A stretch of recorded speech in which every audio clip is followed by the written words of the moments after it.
All right, folks, streaming time. It's Friday. We'll try to take you through the weekend into the beginning, at least, of next week as well. But given the way that my personal schedule is laid out, I think that we're going to have time to do some of these over the weekend as well. We get a Saturday or a Sunday streaming show going. We won't have anything else. It'll be, a quick 15-minute deal over the weekend. But if I can jam those in, I think it would be useful.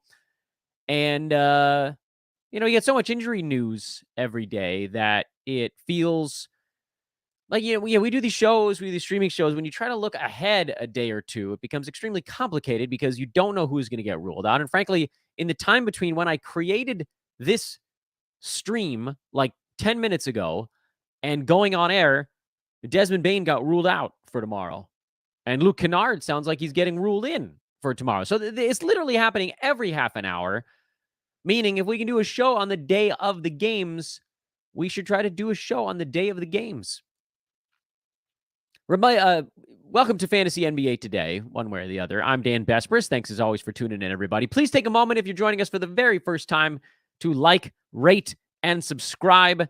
I'm going to try to ramp up how much I bug you guys to do that. I can even walk you through the how to rate a show deal on the podcast app, your Apple-branded mobile device.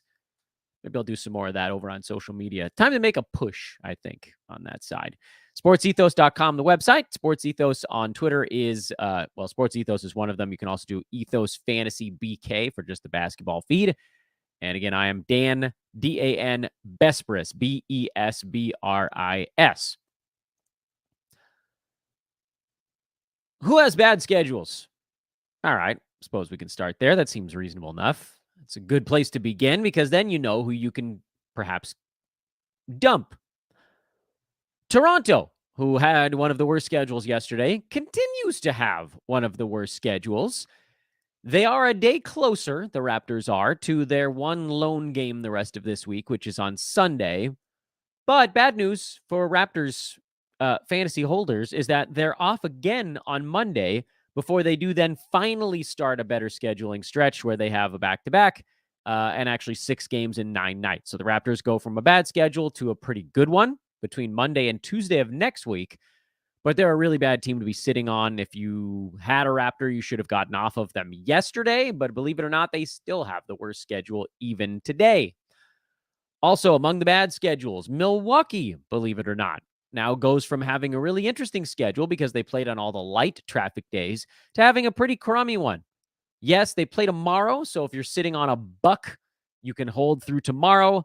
I would recommend abandoning ship on Sunday because they're off back-to-back days. Yes, they have 4 games next week. Yes, one of them is a back-to-back on Tuesday, Wednesday, or 2 of them are, I should say. But then they go Friday, Sunday of next week, which are very much overload days. Friday has 12, Sunday has 13 because the NCAA championship is on that following Monday. Do you have to move off of your Bucks? No, absolutely not. If you have Malik Beasley, who's been eminently streamable lately, you could just hang on. The problem, of course, is having one game over 4 days. Usually you can find somebody who gives you at least a 1-game bounce. And in this particular case, there are teams that can give you a 2-game bounce that have 3 games over the next 4 days. The difference, of course, is that those teams play on the high traffic days. So are they worthwhile to your team? And we'll get to those clubs in just a moment. But that's the way you'd want to be tilting because there is an opportunity to get a 2-game bounce over the next 4 days off of Toronto and off of Milwaukee, provided you're not overloaded or full on today, and Sunday, the end of the weekend. Who are the ads? Well, let's talk about the good schedules first, and then we'll get to the ads. The good schedules belong to Orlando. They have a back-to-back today, tomorrow. And then they're off Sunday and they play on Monday. So 3 games in 4 days, or you can go 4 and 6 if you really wanted to extend it all the way to Wednesday of next week. That's perfectly reasonable. Because Friday and Sunday are the overload days. Monday through Thursday are all pretty normal. And Orlando gives you that flexibility with the back-to-back today and tomorrow, where if you really wanted to move on Sunday, you could do it. You also have some options. Mo Wagner, Cole Anthony. These are guys that are kicking around on waiver wires. You might be able to find, I don't know. I don't think I'm willing to take a shot on Jonathan Isaac, who I love for roto leagues, but head-to-head, too much risk on the back-to-back. And that's probably about as far as you go with Orlando, but those are pretty good options for the back-to-back. Also with a good schedule, and most of these teams have 3 games in 4 nights. It just has to do with kind of what order they're in. Charlotte has the next best schedule. They go 3 times in 4 nights. The back-to-back is Sunday, Monday, so you don't have the same flexibility. And if you happen to be overloaded either today or on Sunday, then you don't get to maximize it in that capacity. But Monday is a pretty low-tide day. The back-to-back being Sunday, Monday means you're pretty much stuck holding for then. And then they also play on Wednesday of next week. So you could hold for 6 days and get 4 games that way. And finally, the third team with a decent schedule is the Chicago Bulls. I think folks that were watching along, you saw as I was scrolling past this club, there's Chicago and who the hell did I just say? The Charlotte Hornets. Yeah, Charlotte's the other one. And Chicago, the only real streamer level guy on the Bulls is Andre Drummond. And they are also off for 3 days after Monday. So if you went the Bulls route, you have to drop on Tuesday. Not only are they off for 3 days, but they don't go into a back-to-back or anything after that. So it's 1 game over a 5-day span, which I get it. 1 out of 5 is 20%, 0 out of 3 is 0, but both of those are way too low for you to be using on your fantasy team.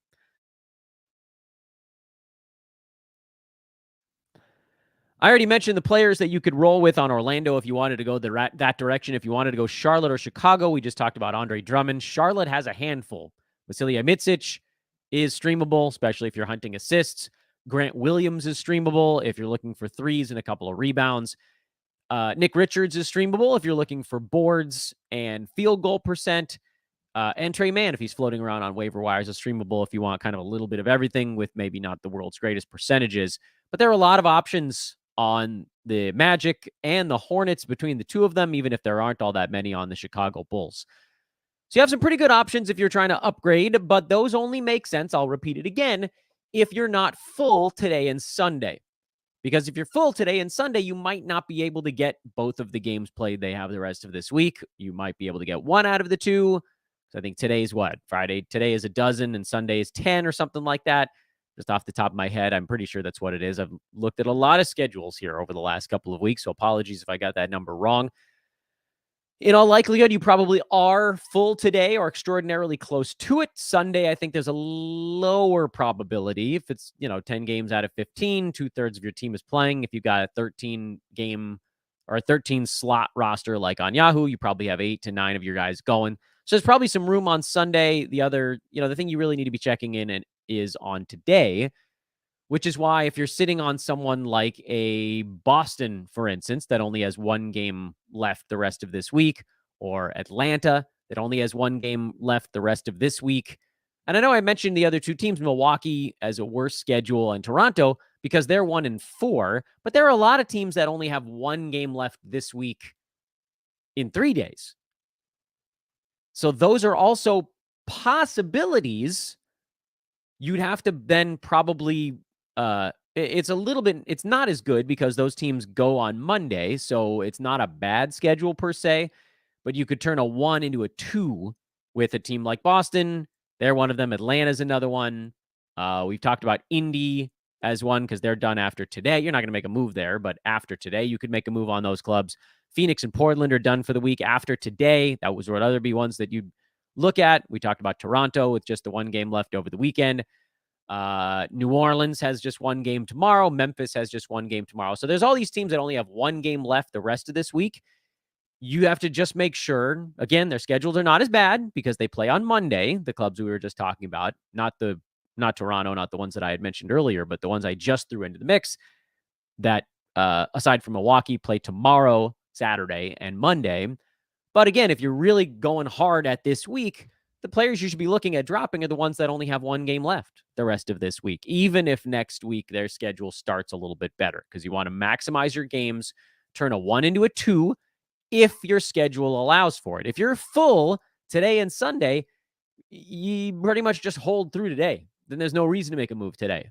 Like if you're full today, you're not making a move. What the hell's the point? Make a move tomorrow or make a move Sunday. I don't care when you do it. Just don't do it today. If you're looking towards trying to get a pretty good start on next week, your options are somewhat limited because Monday, Tuesday, Wednesday, and Thursday are all kind of medium days, with Monday actually being the quietest of that bunch. So there are no Monday, Tuesday back-to-backs next week. So there's really no way to hyper front load your schedule. Atlanta has an excellent schedule to start the week. They go 3 times the first 4 days of next week, and they are, believe it or not, the only team that does so. So if you can hold on to your Hawks through their 1 game left this week, try to do it, because they got 3 games in 4 nights to start next week. And then when everybody else is playing on Friday and Sunday, once again, the Hawks are on the in-between. They play on Saturday. So you not only get 4 games next week, but you get 4 quality games. Hawks have the single best schedule of any team in the NBA next week. And frankly, it's not all that close, because most of the teams that have a really heavy schedule play on Friday or Sunday or both. Not all of them, but many. Ones that don't, for next week, again, if you're looking at next week, Brooklyn, they go Monday, Wednesday, Saturday, Sunday. So only one of those overload days. But again, Sunday is basically a wash. There's 13 games that day. You're almost definitely going to have at least 10 guys going. So teams that are not playing on Sunday, Atlanta, Denver, Detroit, and Memphis, those are the only 4. Those teams do have an advantage earlier in the week. Memphis is sort of a maybe because they play on Friday, meaning you might only get 3 of their 4 games. Detroit, same. Monday, Wednesday, Friday, Saturday. Denver, Tuesday, Thursday, Saturday. So you're getting all 3 of those games. And then, as we just mentioned about Atlanta, Monday, Wednesday, Thursday, Saturday. That's a great spot where you're going to get to use all 4 of your Hawks next week. Try to load up if you can. I know the streaming options are not all that good. Bruno Fernando is kind of the only one that's making any sense right now. But, if you get 4 good games out of Fernando, congratulations. You ain't doing any better than that. So that's a look ahead to next week. We'll also cover that a little bit on tomorrow's show and on Sunday's show, provided I can get those out. I think we can. Also, there has been a request that I put out the streaming information on Twitter the day before. So I'm going to try to do that for tomorrow's lineups. Now, basically, when we sign off this broadcast, I'm going to take over to social media. We'll try to get that out there. I'll do a little reminder tweets in the middle of the night, just in case anybody missed it. And I'll do my best to try to make sure you guys can see what day it's for. That's also kind of important. But that's what's coming up here. Quickly, check out the chat room. Looks like we got 3 posts in there during our quick hitter. Dano, thinking about dropping Keontae George to activate Donovan Mitchell today. Utah has 3 high-volume day games next week. All right, well, let's make sure we know what we're talking about here. Cleveland, they go Tuesday, Wednesday, Saturday, Sunday. So they got 3 games on days where things are pretty full, or not full, I should say. And Utah, Tuesday, Friday, Sunday. Oh, yeah, absolutely. I mean, this is not a question mark anyway. I'm assuming you mean Donovan Mitchell? Yeah, Utah is a great team to unload for next week because you really only lose 1 day. In all likelihood, dropping Keontae George won't cost you games next week other than Tuesday. And we're talking about Donovan Mitchell here. This is a monster. They go Tuesday, Wednesday, and they're off for 2 days, but they do play on Sunday. But regardless, this is Donovan Mitchell. You'll push somebody on Sunday to get a first rounder into your lineup. Hey, Dan, should I drop Grayson Allen 1 game and pick up Cole Anthony for 2? No. Hold on to Grayson Allen for today. And if you really need Cole Anthony, you can pick him up tomorrow, because Grayson Allen is better than Cole Anthony. So I would rather have a game of Grayson Allen today versus a game of Cole Anthony today. And if you wait, by tomorrow, you'll have an even better idea of what categories you need to hunt. And then you can just pick up someone that goes 1 game the rest of the week. You'll have your choice. Maybe it's Cole Anthony. Maybe it's a Pelican. Maybe it's a Buckaroo. Maybe it's a Grizzly. Desmond Bain got ruled out. Luke Kennard just got ruled in. Kennard tomorrow could be a really interesting grab. Dan, my first fantasy basketball season, 7th year in fantasy sports, and I'm in first in my medium competitive 12-team league thanks to you. Doing my bye right now. I'm killing the field this week against no one. Yes, my man. Ride us to victory. We allow 10 weekly moves. Oh, my God. Any strategies with that much leeway or just go a ham on the ads? I mean, honest to goodness, I've never been in a league that allowed 10 moves, but I would stream like 5 roster slots with the amount of, there aren't even enough streaming guys on waiver wires to use 10 moves on. You might not get to use them all. It's so many. That's crazy. Holy mackerel. I hope the waiver time is short because otherwise the whole league's going to be on waivers by Tuesday. I don't know if you use all 10. Normally I'd say use every move you have, but like if you have a good roster, 13, 14 players or something like that, you want to drop your 9th best player. That guy's probably pretty good. I don't, Jordan, to answer your question. I don't have strategies for a 10 weekly move league. I think you probably just, with Sunday being washed, everybody's playing basically. It's a 6-day week effectively. So, I mean, really try to front load, get a ton of games Monday through Thursday because you ain't going to make a whole lot of ground up on Friday, Saturday, or Sunday. Dan, I could use a second streaming spot, but I can't choose who to drop between Chris Paul, Paul Reed, or Yusuf Nurkic. It's probably Chris Paul in a vacuum. Let me quickly check on each team's schedule for next week. Warriors Tuesday, Thursday, Friday, Sunday. So yeah, you probably only get to use them for 2 of those. Paul Reed on Philly is Tuesday, Thursday, Saturday, Sunday. So that's better. And then Nurk Monday, Wednesday, Friday, Sunday. Yeah, it's probably Chris Paul, believe it or not. He's been really bad lately and his schedule isn't all that great. Unbelievable. I know. What a time. All right, 18 minutes and we'll put a pin in it. Good luck, everyone. Let's get some points tonight.